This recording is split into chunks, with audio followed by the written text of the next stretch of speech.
Uber, they're middlemen. They're a type of business where they're in a...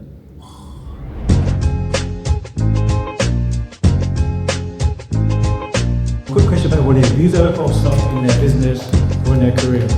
Do you feel stuck because of your unwillingness to let go and let God? You're laughing, but you're next. You're laughing, but you're next. Today we're at David Birdsey. Had to link up with the one and only.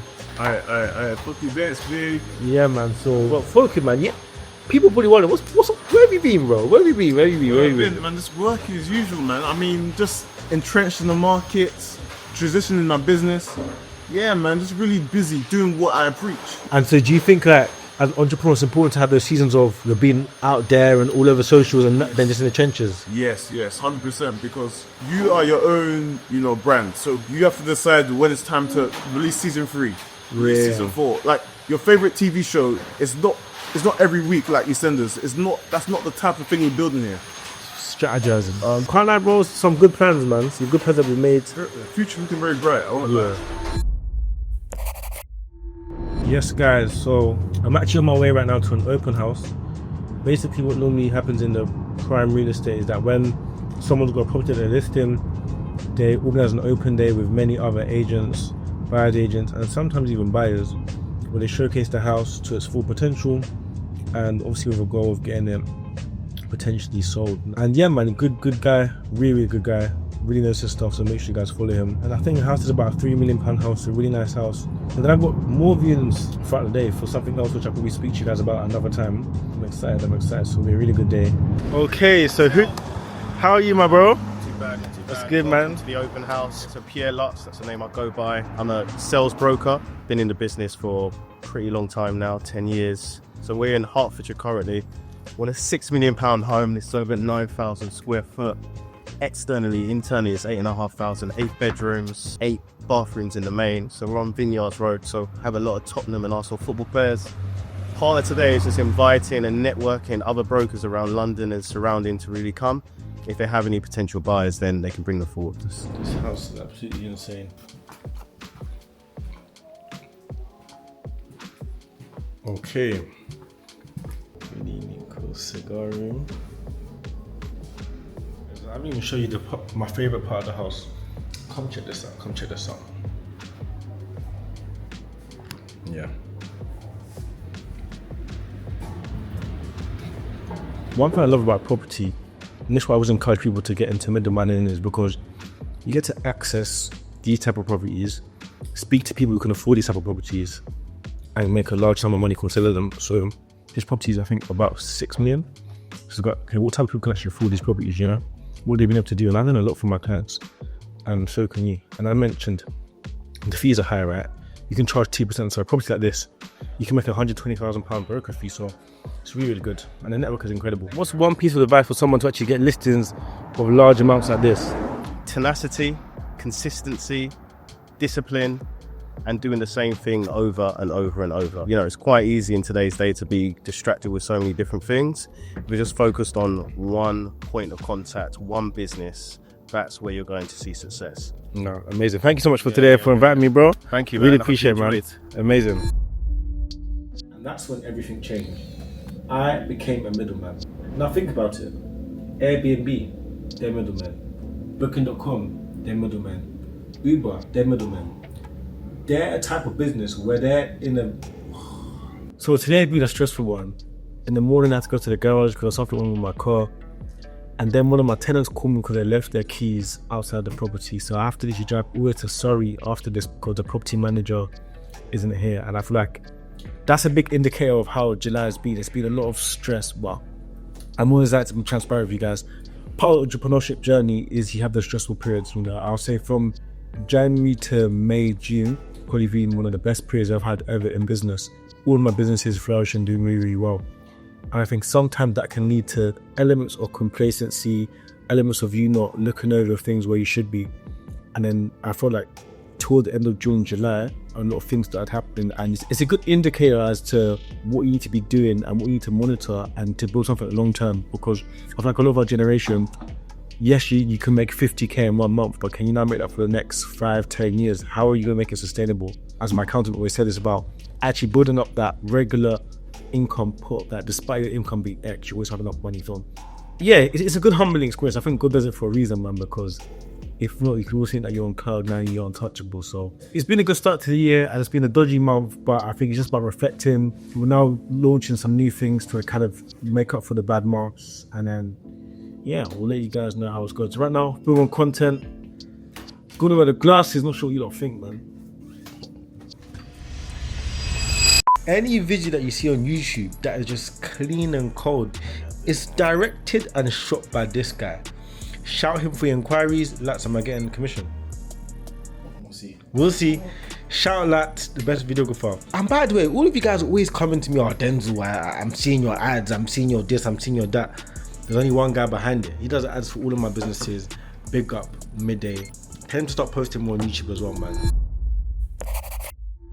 So today we're back in Canary Wharf, and one thing I've felt that's very important about building a team is just making it a really good environment for them to learn, to grow, and to actually enjoy, you know, working in your company. I have put together a session with my team where we're actually going to play paddle. Now, that's something that's been very popular as of recent, something that I'm playing quite often with my friends. So I thought, you know what, let me just organize a paddle session and get everyone involved, doing well, and just to celebrate the achievement. So everyone's always competitive, who's going to win, but we don't know who's going to win. I'm going to say he's going to win. So we're here.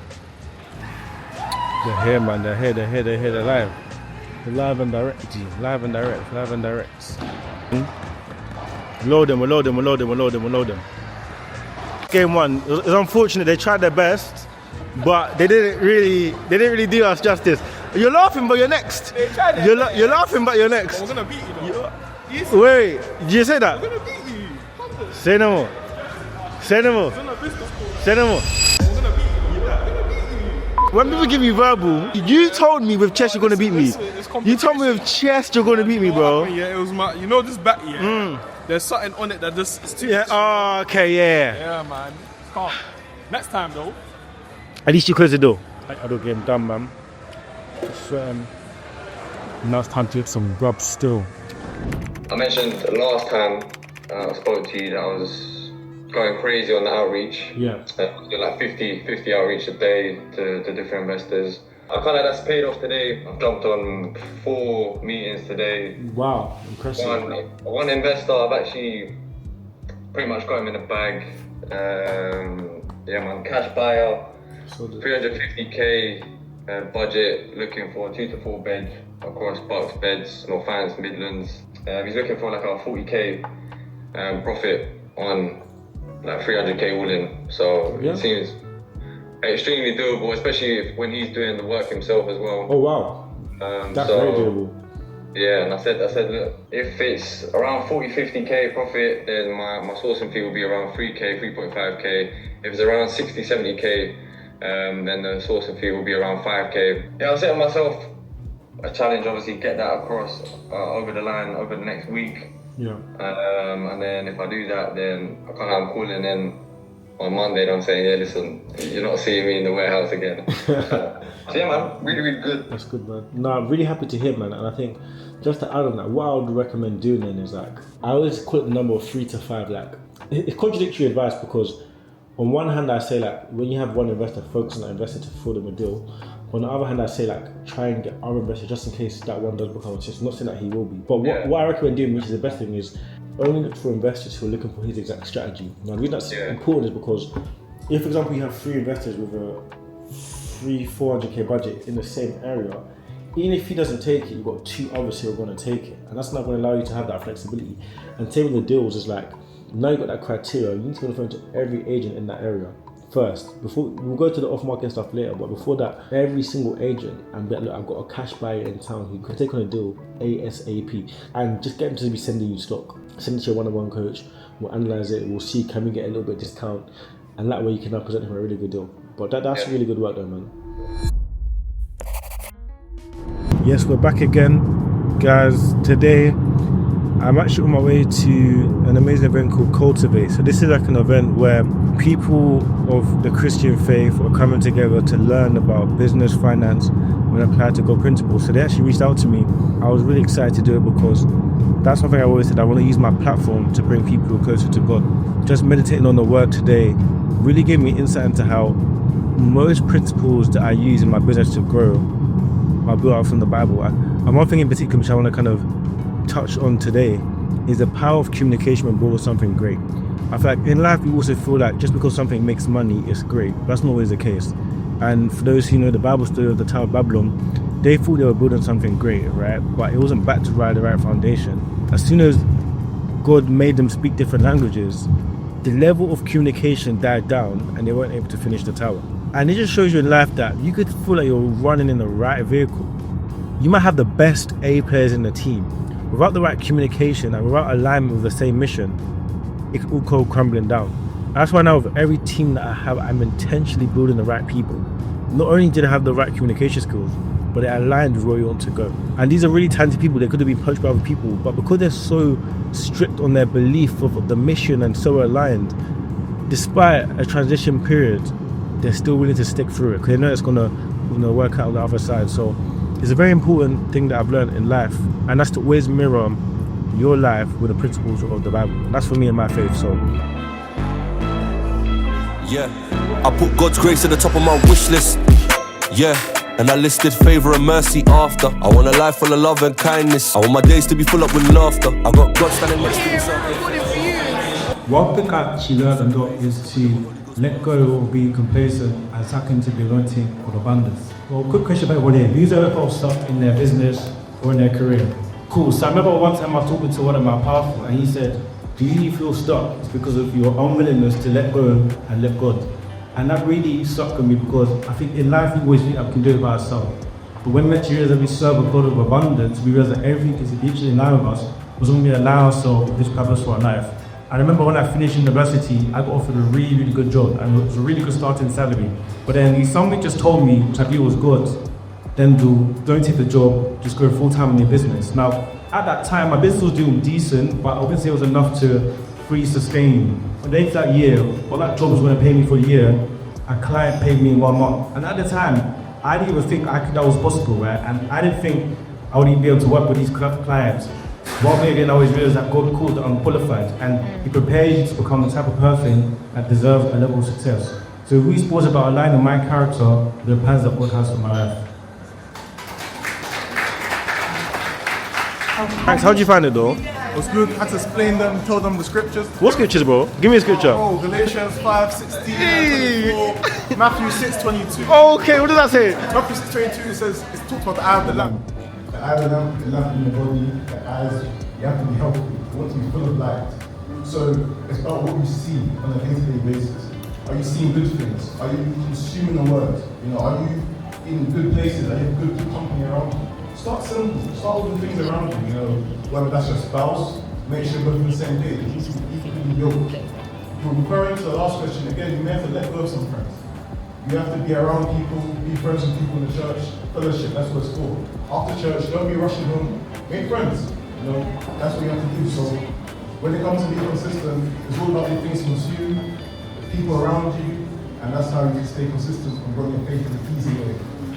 Growing up, I remember my older cousins used to say some Denzel, whatever you do, don't go on social media, don't post our business. So I always tap into that mindset about not being able to post my ways, personal successes because of things like evil eye and stuff. That's why I used to think back then. But then I realized it's not about me, it's about the impact I can provide. I've been to in April this year. I think I put a story up saying, guys, I want to catch more Christian entrepreneurs. And then we hosted like a dinner in the STK, and I think after that I had about 400 or 500 people messaging me saying, Denzel, I want to be tapped into this network. So I realized that if I never started posting my content, creating the businesses, and actually let people know about me, I would have been able to bring them closer to Christ. And I would want my friends who are not closer to Christ are like, Denzel, this journey will get more easier because of accountability. I think when you're doing a journey alone, that's why it can be very difficult and hard time. But when you're fast with your brothers, you talk with your brothers, breaking bread with your brothers, it makes the journey a lot more sustainable. So yeah, that's what I think is the